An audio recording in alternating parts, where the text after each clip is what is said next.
Assalamu alaikum wa rahmatullah. Je rentre ici dans l'entrée Bab as-Salam. C'est par là qu'on passe pour saluer le prophète Mohammed sallallahu alayhi wa sallam.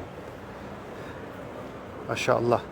La tombe du prophète sallallahu alayhi wa sallam et Abu Bakr et Omar se trouve plus loin sur la gauche. Mais je voudrais dire un mot, Inch'Allah, sur cette tombe. Le prophète sallallahu alayhi wa sallam, il a été enterré dans l'appartement de Aïcha. Il est mort avec la tête posée sur les genoux de son épouse, subhanallah, sallallahu alayhi wa sallam. Et il a dit qu'un prophète, lorsqu'il meurt, on l'enterre à l'endroit même où il meurt. C'est pour ça qu'il est enterré dans l'appartement de Aïcha radiallahu ta'ala anha. Et Aïcha, elle continuait à vivre auprès du messager de Dieu, sallallahu alayhi wa sallam, bien que celui-ci soit enterré à ses côtés, dans la demeure. Et puis ensuite, le premier calife Abu Bakr as-Siddiq radiallahu ta'ala anhu sera à son tour enterré juste à côté du prophète sallallahu alayhi wa sallam, avec la tête au niveau des épaules du messager de Dieu sallallahu alayhi wa sallam. Puis ensuite, Omar sera enterré avec la tête au niveau des épaules de Abu Bakr as-Siddiq. Et il y aura ensuite un mur qui sera fait entre les trois tombes et l'endroit, le peu de mètres carrés qui restait pour Aïcha pour vivre.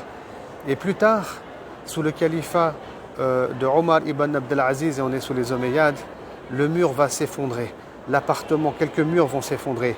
Et là, Omar ibn Abdelaziz, Aïcha n'était plus présente, bien entendu, le temps était passé et on va reconstruire les murs de l'appartement de Aïcha avec des pierres qui sont taillées et qui vont être récupérées à l'est et à l'ouest de la ville de Médine, car il y a des roches volcaniques. Naam. On va tailler des pierres et on va refaire les murs de l'appartement de Aïcha. On va faire un mur de séparation au milieu aussi, masha'Allah. Et on va tout clôturer. Il n'y aura pas de fenêtre, il n'y aura pas non plus de porte, il n'y aura absolument rien.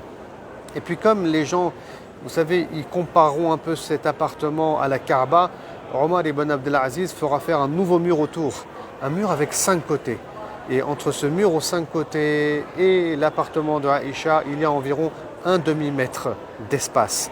Et donc quand on passe ici, et on y arrive presque, devant la tombe du prophète sallallahu alayhi wa sallam et devant le grillage pour le saluer, et ben, de l'autre côté du grillage, tout d'abord, il y a un espace vide. Ensuite, il y a le mur aux 5 côtés, sur lequel il y a un grand drap, et c'est tout ce qu'on voit en vérité. Et derrière ce mur aux 5 côtés qui est condamné aujourd'hui, il y a derrière donc l'appartement de Aïcha. Et l'imam As-Samhoudi dit dans son livre Al-Wafa bil-Wafa, et là il y a des siècles et des siècles en arrière, qu'un jour ce mur s'est fissuré et il a eu l'occasion de rentrer, et à l'intérieur, la terre s'est rabaissée de 60 cm environ, il n'y a pas de poussière, il n'y a rien, elle est un peu rouge la terre, rougeâtre. Voilà donc les informations qu'on a. Naam. Quant au grillage autour, il a été mis en place par le sultan Mamloukite Qait Bey, qui a fait faire donc ce magnifique grillage qui va protéger les lieux en réalité. Et ça, il l'a fait faire suite à un incendie important qui a eu lieu dans la mosquée de Médine environ vers le 8e siècle. Et pour terminer, on a aussi du plomb qui a été coulé autour du mur aux 5 côtés. Et ça, c'est à l'époque du sultan Nuruddin Zanki, car on avait 2 chrétiens ici, et c'était les croisades qui ont voulu faire un tunnel. Parce que regardez, là on est sur la sortie, ils avaient leur demeure juste en face de la mosquée du prophète sallallahu alayhi wa sallam, un tunnel en dessous, pour creuser et voler le corps du prophète sallallahu alayhi wa sallam. Mais Nuruddin Zanki, il a fait un rêve où il a vu le prophète sallallahu alayhi wa sallam l'informer de cela, subhanallah, l'informer de cela. Et ensuite il est venu lui-même, il a retrouvé cette demeure, il a retrouvé ce tunnel. Je ne rentre pas ici dans les détails. Et pour protéger les lieux, il a fait couler du plomb tout autour du mur aux 5 côtés. Voilà ce qu'il y a derrière ce grillage. Il n'y a rien d'autre. Parfois sur internet on trouve, vous savez, une photo avec une tombe rectangulaire, belle, mais ce n'est pas la tombe du prophète sallallahu alayhi wa sallam, c'est faux, c'est la tombe de Jalaluddin al-Rumi qui se trouve en Turquie en réalité, comme disent les experts de la sira du prophète sallallahu alayhi wa sallam. Qu'Allah subhanahu wa ta'ala nous prenne en miséricorde. C'était important pour moi de faire cette vidéo pour expliquer ce qu'il y a derrière ce mur, derrière ce grillage, lorsqu'on vient saluer le prophète sallallahu alayhi wa sallam. Les gens, ils ont des fausses pensées, des fausses imaginations, et c'est au-dessus aussi de l'appartement de Aïcha, que se trouve la coupole verte qui a été aussi construite fut un temps, qui était en cuivre, qui a été blanche, puis bleue et qui aujourd'hui est verte depuis l'époque des Ottomans. Voilà donc ici la grille. Et c'est là, regardez ici, qui est marqué le nom du prophète sallallahu alayhi wa sallam et qu'on salue. Avant, il y a un grillage ici, il n'y a rien. Il n'y a rien ici du tout. Hein. Regardez, là c'est la mosquée. Là c'est l'espace qu'il y a entre la mosquée et l'appartement de Aïcha. Vous voyez, donc c'est ici, il y a son nom au prophète sallallahu alayhi wa sallam, qu'il est enterré un peu plus loin derrière, bien entendu, comme j'ai dit dans l'appartement. Salamu alayka ya Rasulallah.